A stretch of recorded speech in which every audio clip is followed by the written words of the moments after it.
Hi everyone, in this video, I'm going to show you how to fix two common issues: missing desktop icons and blank white shortcut icons. If your desktop looks empty or your icons aren't loading properly, don't worry, I've got a few simple steps to solve it. Let's dive in. First, let's rebuild the icon cache. Open the Start menu, type Run and press Enter. In the Run box, type %localappdata% and hit Enter. Once the folder opens, go to View at the top, click on Show and enable Hidden Items. Scroll down and locate the file named iconcache.db, right-click on it and delete it. Next, restart Windows Explorer. Press Ctrl+Shift+ESC to open Task Manager. Scroll down until you find Windows Explorer, click on it and select Restart Task. This should refresh your desktop icons. If some icons are still blank, right-click on the shortcut and select Properties. Go to the Shortcut tab and click Change Icon.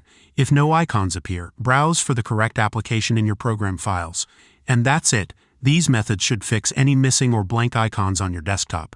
If this video helped you out, be sure to leave a like, drop a comment, and subscribe for more tech tips.